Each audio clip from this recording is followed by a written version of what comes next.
Hi, so this is a picture of the British Library, and I'm partly showing it so that you'll learn at least one thing, which is the British Library was designed to look like a ship.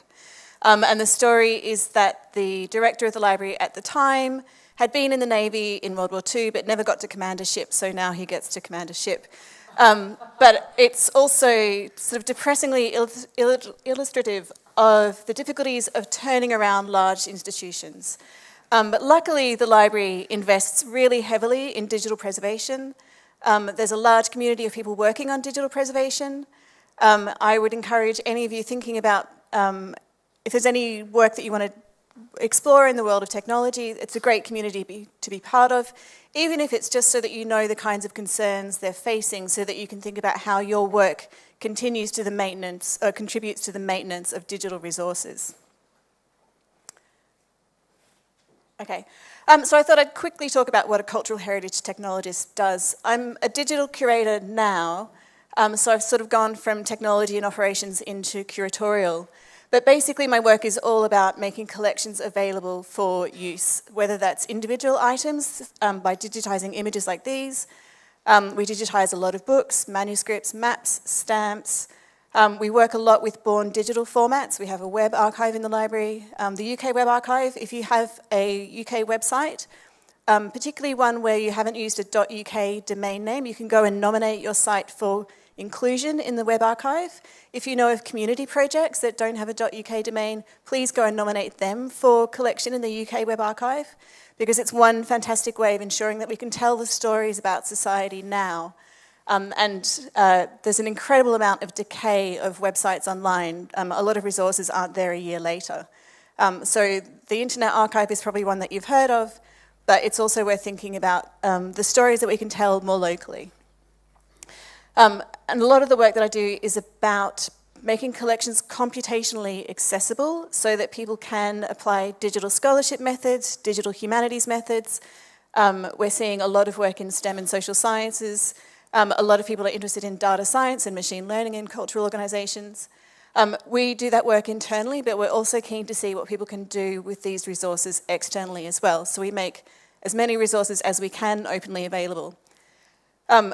Within the library, my job is partly about helping them shift from thinking about the resources that we use as books, individual items that you call up and use in a reading room, to thinking about them as data sets. So thinking about the changes in scale, speed, perspective, thinking about the kinds of messiness that become more apparent when you're looking at a data set, thinking about the fact that the things that you collect now need to be constantly maintained to make sure they're available later. And I'm going to be using the acronym GLAMS, and this is a completely gratuitous ABBA slide to illustrate the fact that it's galleries, libraries, archives, and museums. I think the acronym began in Australia, and Australia is obsessed with ABBA historically, so it all fits. And this is actually the ABBA Museum in Sweden, which is kind of interesting because they have a special gold room with the real costumes, and all the costumes in the rest of the museum are replicas. You don't realise that necessarily because it's only when you get to the gold room where they say these are the originals that you realise you've been looking at replicas. So there's a whole sort of line of consideration about technologies used to replicate objects, whether it's making sure that costumes aren't affected by millions of visitors passing through, whether it's making 3D versions of things that can be used as handling collections, or whether it's providing digital surrogates online. A lot of the digitisation that we do in GLAMS is to make sure that people can access the intellectual content of, say, a newspaper without having to call up that newspaper, because newspapers are quite crumbly. Every time you use them, there's a chance that it won't look the same for the next person. So if we digitise, we're making that resource available in the longer term. So these are the sorts of things that GLAMS have to think about maintaining, in addition to things like physical media, like CD-ROMs. There are student projects. There are APIs that we use for internal systems that we use for sharing collections online. There was a whole rash of museum apps, not very useful necessarily, but it was a way of exploring what the potential could be. We have collections online that are pulled straight from the catalogue. We have many different catalogues. We have secret spreadsheets that people use when the catalogue doesn't do what they want it to do, so they make a spreadsheet, and then you have to try and import it or store it in some kind of magical extension space. Most organisations have a sort of extension space where they store stuff that doesn't fit into their main catalogues.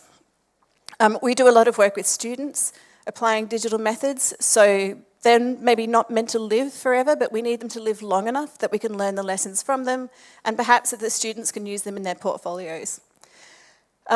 We have content management systems, VR, AR, MR. There are emerging formats that we need to think about, so interactive fiction novels, games, things that kind of blur the lines between like ebooks and the different formats, things that we're not used to collecting, and we're thinking hard about how we collect those. So there's a number of stories that cultural institutions tell themselves to let themselves off the hook in thinking about maintenance.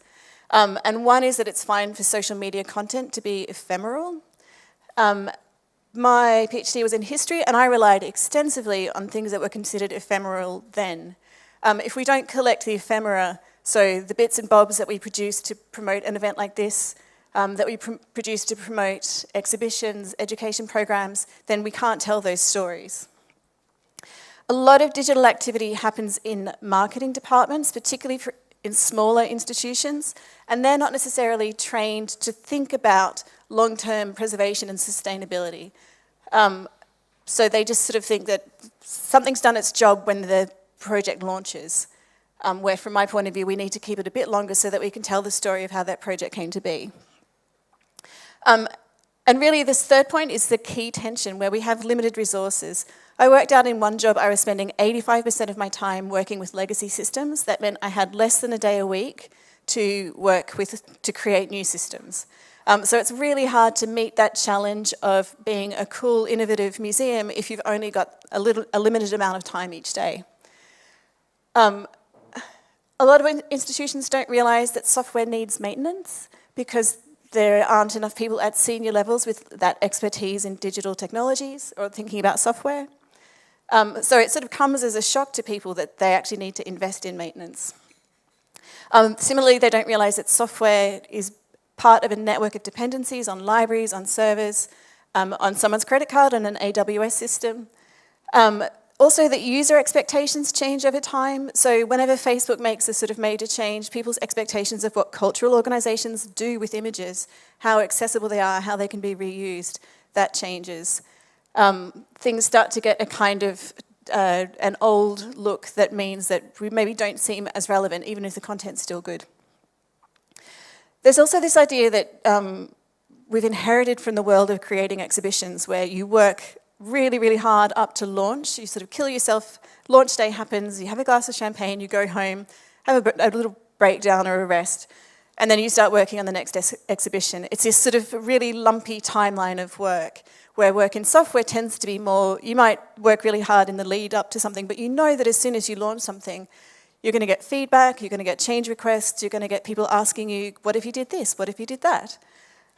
So the timelines are entirely different, but the organisation doesn't necessarily understand those because they've been trained on exhibitions. And exhibitions are a rush, so it's hard for people to get around that feeling.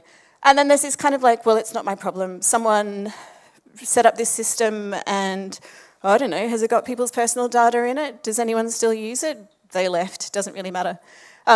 So these are some of the ways, some of the stories that perhaps we shouldn't be telling ourselves as cultural institutions. And one reason is that if you don't make choices about what you're maintaining, you're leaving it to fate. So some systems are still sitting there 20 years later, not because of the choices anyone's made, just because that server's really robust or people have forgotten how to log into it, it's not on the network. We should be making better choices about what we maintain. And as I said, today's ephemera is tomorrow's history. If we don't collect not only what we're doing as institutions, but also what's happening in wider society, then we can't tell those stories. The British Library collects broadcast news from TV and radio, but what about podcasts? Who's collecting games in the UK? We're working with emerging formats for interactive fiction, but there are lots of other formats that aren't being collected, and it sort of falls between the rungs of different institutions about who should be collecting what. And most institutions are not resourced to collect digital resources en masse. So thinking about some better stories, one is just making the hard choices. We can't save everything. So we should plan from the start to think about what needs to be maintained long term, what's okay to be up for 6 months, what's okay to be up for a couple of years. Put that into the roadmap for the product right from the start so that everyone understands, okay, this is when I need to document things, this is when I need to prepare to do an export of the data, this is when I need to capture the screenshots that explain to future people how the interface worked. And sort of related to that is planning for a graceful exit. So you might have stakeholders. We do a lot of work in collaboration with other institutions, so we can't turn off our catalogue of all the 18th century printed books without affecting the work of others. So we'd need to communicate that change early if we wanted to make any changes there. It's also just a sort of a matter of politeness. In creating digital products, we're creating new relationships with different audiences, people who don't maybe come into the reading rooms. And just because we can't see them as visitors coming through the doors doesn't mean that we shouldn't value those relationships as well and communicate with those people too. The idea of refreshing little and often is quite optimistic, but it's often there's quite rapid changeover of particularly technical staff in cultural institutions because you can be paid a lot more working in almost any other industry. So we lose a lot of institutional memory. How is this system set up? Why does it make these weird choices? What context was it operating in? Maintaining systems like just updating the style sheets, updating the icons in little tiny ways means that things are more likely to stay in institutional memory and that maybe you can spot the gaps where they exist. For any of you who are making websites, you can go to archiveready.com and see whether your websites are going to be sort of really well archived by a web archive or not. It gives you fixes that you can do. It's the kind of thing that you should be doing anyway, generally for accessibility and SEO, so it doesn't add too much overhead. And it means that the thing that you've worked on will be around for a little while longer. And finally, cultural institutions want to collect a lot of the digital ephemera that we see, but it's really hard to, say, archive things off YouTube because of rights holders. Podcasts are hard to collect because they're sort of massive networks of dependencies. We collect the UK Web Archive through a piece of legislation that effectively equates websites to books. So I'm looking to communities like this to help us have a better conversation about the models that we should use for collecting digital ephemera. So if we wanted to collect games, what kind of model could we have for collecting games? Similarly for podcasts. Social media is notoriously a minefield. The Library of Congress was working on archiving all tweets ever and had real issues with that. So it takes a lot of people to think about this in a really sophisticated, nuanced way. So I think I'd love to see those conversations happening and people providing better ideas about the kinds of models that we can look to so we don't just say, well, a website's basically like a book and only one person can look at a book at a time, so only one person can look at a website in an archive at a time, which is where we are now. So I'm going to close there. Thank you for listening.